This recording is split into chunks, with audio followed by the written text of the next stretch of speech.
Good morning, Hornet Nation. Welcome to the Daily Buzz. I'm Joe Hutzler. Today is Tuesday, March 13th, 2018. Here's what the Buzz is all about today.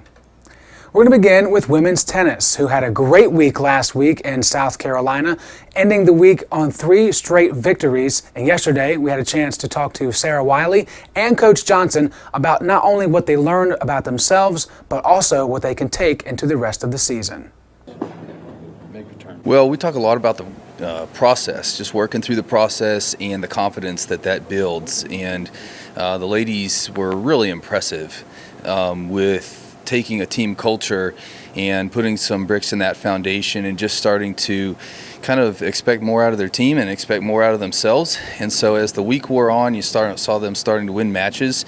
We talk a lot about having 6 players that go out that start 6 positions, and coming back and win or lose, we competed well in all 6. Throughout the week, we kind of figured out more about ourselves in these situations that are so much more low pressure. We also learned that by following this process that Coach has us go through, which is just about consistency, it's about staying strong, staying mentally strong, and really just pushing through and trying to get them to break down.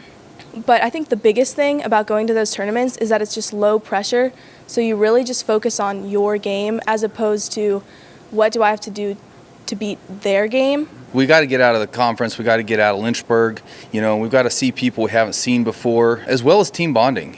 We've got a lot of freshmen on our team, and so 2 hours here and there in practice is one thing, but when it's 24/7 for 7 or 8 days straight, then we come out with a culture that's just positively better, and that certainly happened for spring break this year.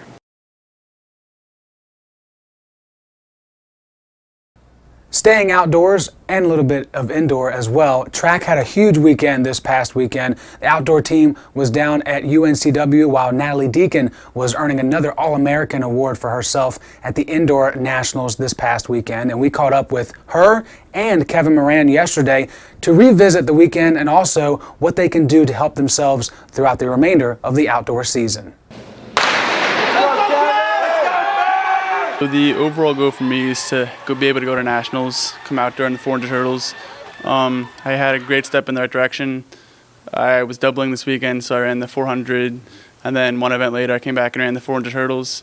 Coaches were just like, just go out, run it, give it your all, whatever you got left, just give it to me. So I guess that was something that helped me because I didn't have any expectations for it. I just went out there and competed. So I actually ended up PRing by over a second from last year, which was a huge surprise to me. I couldn't believe it when they told me that I was running that fast. So that was obviously huge for me and just a great step in the right direction. The beauty of track is that everyone's going through the same thing. And so I may be running a sub 5 mile and other girls may be running 5:30, 5:20, but mentality, everything, we're working through the same things, even if physiologically, maybe I'm able to do something that others aren't. We all are on the same exact training plan, so we're doing the same workouts. It's at different intensities, but for me, it's just as hard as it is for anyone else. And so just huge kudos to the girls that I get to train with every day, just for their hard work and efforts. And I think me being at nationals and doing well is just a sign of our program and how hard everyone works as a whole. As a team, I think we did fantastic. It's a new situation for a lot of us being freshmen and sophomores, not really dealing with a situation like this. So it's really big to see huge performances by a lot of the freshmen and sophomores, and even the seniors still PRing. Casey Konowski had another big PR in the pole vault. So it was really great to see not only the freshmen but also the seniors really performing at a high level.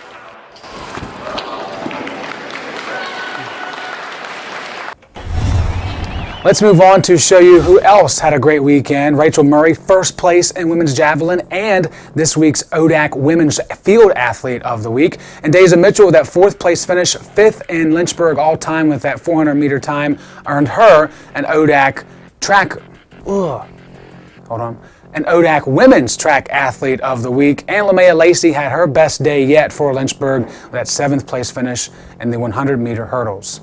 On the men's side, you heard about Kevin already, his 2nd place finish in the 400-meter hurdles. Casey Kalinowski, 1st place in the pole vault, which he's carrying from an indoor meet in which he had a PR. So he has carried that momentum from indoor to outdoor very nicely, as well as Reed Sharkey with a 1st place finish in the men's 1 mile. And Natalie Deacon, once again, doing what Natalie does, winning. Lynchburg College GA became the women's track and field program's first 2-time indoor All-American, 6th place finish in that 1 mile event. Not where she wanted to place, but at the end of the day, can't be upset with an All-American finish, and she certainly is not. All right, let's talk about some action going on today. Golf is in day 2 of their tailor-made Adidas Intercollegiate. It's the 3rd round today from the Detal Island Club in St. Helena, South Carolina. And the one thing I've learned the most from my job here is that I should have either played tennis or golf, because they take the best trips this time of year going to where it's warm. Good luck to the guys this morning as they finish up their time in South Carolina. And one campus event, and I bet you know what it is. Yep, it's the In Faith Campus Protestant Worship tonight at 9 o'clock inside the Snido Chapel. Well, we've reached that part of our show where we tell you what day it is on the National Day calendar, and today is pretty interesting. It's National Canine Veterans Day. Not just any canine, but those that help out police officers and firemen, all of our emergency crews to get the job done, no matter what that job might be. So if you know of one or you see one, just nod your head. Don't get too close. They don't like when you invade their privacy. But nevertheless, honor those today, those canine veterans, for what they're able to do. Before we end the show, I just want to apologize to all of Lynchburg Track and Field for our omission yesterday morning on the show about this past weekend. Totally on me, not on LHSN, all on Joe Hutzler, and I really, really apologize for that, and hope that today can help out with making up for it. And of course, we've got a whole outdoor season to do the same. That's all the time we have for today. Remember, baseball today against Marymount has been postponed to May 2nd, so winter weather already becoming a factor for the month of March, as well as it was in February. So if you want to know more about that, or if you didn't get a notification, well, you can follow us on social media, or more importantly, download the One Nation app, and a push notification is sent directly to your device to let you know of that change. That's all we have for today. Remember, it's a great day to be a Hornet, and we are One Nation.